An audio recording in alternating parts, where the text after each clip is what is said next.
బీహార్ ఎన్నికలు కౌంటింగ్ ఇప్పుడు జరుగుతుంది.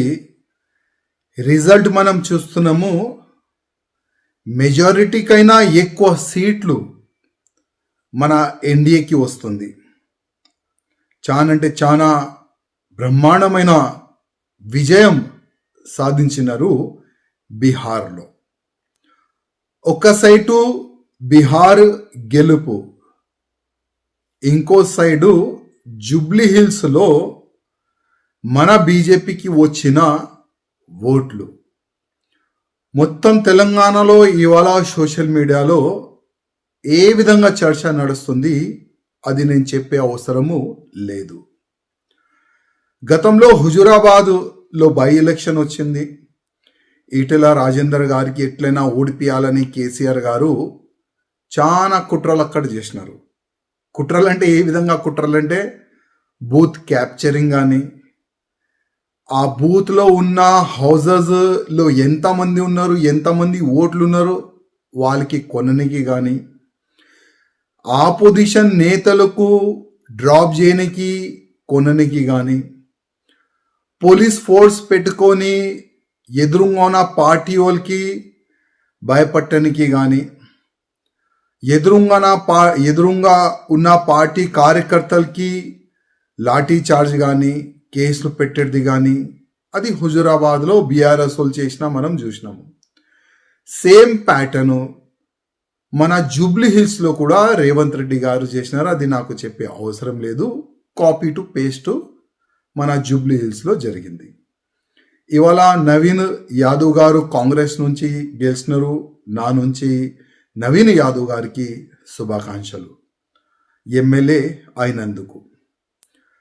ఇంకోవైపు బీజేపీ మనం చూస్తే నేను గతంలోనే చెప్పిస్తున్నాను, మా కిషన్ రెడ్డి గారు ఎన్ని ఓట్లతోని ఓడిపోతున్నారు మీరు కొద్ది అందరికీ చెప్పాలని నేను అప్పుడే అన్నా.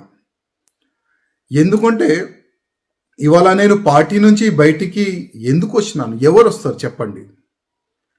ఒక ఎమ్మెల్యేగా అయిన తర్వాత అది కూడా మూడోసారి ఎమ్మెల్యే అయిన తర్వాత కూడా పార్టీ ఇడిచి బయటికి వెళ్ళాలంటే ఎంత పెద్ద గుండె ఉండాలి చెప్పండి. బాధతోని నా పార్టీని ముంచేస్తున్నారు, నా పార్టీ మునిగిపోతుంది, అది నేను చూడలేను, అందుకోసం బయట నేను వచ్చినాను పార్టీ నుంచి. కనీసం జూబ్లీ హిల్స్ ఎన్నికలు రిజల్ట్ వచ్చిన తర్వాత నేను మా కిషన్ రెడ్డి గారికి, మా బండి సంజయ్ గారికి, మా లక్ష్మణ్ గారికి, ఈ ముగ్గురు చాలా పెద్ద నాయకులు, డైరెక్ట్ కేంద్రంలో ఉన్న పెద్ద నాయకులతోని డైరెక్ట్ టచ్లో ఉన్న నాయకులు, పెద్ద పోస్ట్లో ఉన్న మా ఈ ముగ్గురు నాయకులతోని నా ఒక నివేదిక. జూబ్లీ హిల్స్ రిజల్ట్ నెక్స్ట్ ఏదైనా ఎన్నికలు అయితే అట్లాంటి రిజల్ట్ బీజేపీకు రాకూడదంటే ఒక్కసారి గుండె పైన చేయి పెట్టుకొని చూడండి ఎక్కడెక్కడ తప్పులు అవుతున్నాయి, ఎక్కడ తప్పులు అవుతున్నాయి చూడండి, ఆలోచన చెయ్యండి. ఈ ఎలక్షన్ అయిపోతుంది, మీరు ఒక మీటింగ్ పెట్టుకుంటారు, ఎక్కడెక్కడ తప్పులు జరుగుతున్నాయి జస్ట్ మీటింగ్ చేసుకుంటారు, చాయ్ కాఫీ తాగుతారు, నాష్టా చేసుకుంటారు, బిర్యానీ తినిపోతారు, మళ్ళా దానికి మర్చిపోతారు. మళ్ళీ ఏ నాయకులు ఆయన పనిలో ఆయన బిజీ అయిపోతారు, ఏ కేంద్ర మంత్రి ఉన్నా ఆయన పనిలో ఆయన బిజీ అయిపోతారు. మళ్ళీ నెక్స్ట్ లోకల్ బాడీ ఎలక్షన్ ఉన్నది, దాని తర్వాత మున్సిపల్ కార్పొరేషన్ ఎన్నికలు ఉన్నది, దాని తర్వాత అంటే మొత్తం అసెంబ్లీ ఎన్నికలు కూడా వస్తుంది.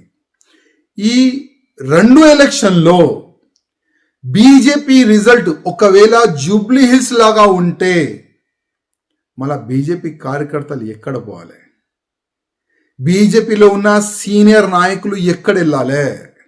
ఒకవేళ ఈ విధంగానే రిజల్ట్ ఉంటే దానికి ఎవరు బాధితుడు? ఎవరు? నేను అడుగుతున్నా ఎవరు? చాలా మంది గతంలో కూడా నేను మంచి చెప్తే కూడా కొంతమంది కామెంట్ చేసినాను, నువ్వు ఎవరు, ఇప్పుడు బీజేపీలో లేవు కదా నువ్వు ఎవరు, దేని గురించి కామెంట్ చేస్తున్నావు అని కొంతమంది క్వశ్చన్ చేసినారు నా పైన. అయ్యా, నేను ఇవాళ మాట్లాడుతున్నా నా పార్టీ గురించి.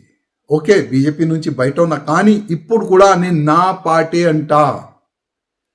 నాకు మీరు తీసుకోవద్దు బీజేపీలో, నాకు రానికి ఇప్పుడు ఇష్టం కూడా లేదు.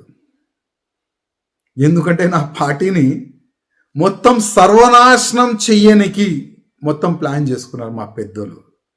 వాళ్ళు సొంత స్వార్థం గురించి మా పార్టీని సర్వనాశనం చేయనికి ఆల్రెడీ డిసైడెడ్.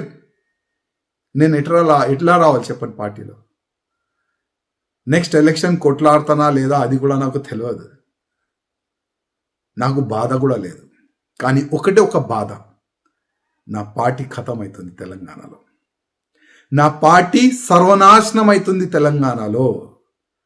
ఇది నేను కాదు, ప్రతి ఒక్క ఎంపీ అంటుండు. ఇది నేను కాదు, ప్రతి ఒక్క ఎమ్మెల్యే అంటుండు.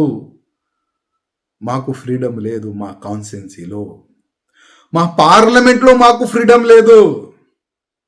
మా పార్లమెంట్లో ప్రతి ఒక్క పోస్ట్ వీలే డిసైడ్ చేస్తున్నారు, మా నియోజకవర్గంలో ప్రతి ఒక్క పోస్ట్ వీలే డిసైడ్ చేస్తున్నారు. ఇట్లాంటి ప్రతి ఒక్క ఎమ్మెల్యే, ప్రతి ఒక్క ఎంపీ బాధపడుతున్నారు. కానీ వీళ్ళు మారరు, మా పెద్ద మనుషులు మారరు. మా పెద్ద మనుషులు ఏంటంటే, మేము ఇట్లనే నిలబడతాం, వంగం, ఎవరి ముందు కూడా మేము వంగం. మా పార్టీ లైన్ ఇదే ఉన్నది, దీన్నే మేము ఫాలో చేస్తాం. ఆ విధంగా మా పెద్దలు డిసైడ్ అయిపోయినారు. కనీసం ఆ కాంగ్రెస్ వాళ్ళని చూసి నేర్చుకోండి. అది కాంగ్రెస్ సీట్ కాదు, అది బీఆర్ఎస్ సీట్, తెలుసు కదా. మాగంటి గోపీనాథ్ గారు గెలిచిన సీట్ అది, కానీ కాంగ్రెస్ గెలిచింది. ఎట్లా గెలిచింది? కుట్రలు చేసినారు, బూత్ క్యాప్చరింగ్ చేసినారు, ఇంటింటికి డబ్బులు పంచినారు, గెలుపు టార్గెట్ పెట్టుకున్నారు, వాళ్ళు గెలిచినారు. కానీ మనోళ్ళు గెలిచే టార్గెటే లేదు. ఎన్ని ఓట్లతో నీ ఓడిపోవాలి అదే టార్గెట్తో మా వాళ్ళు ముందుకెళ్ళినారు.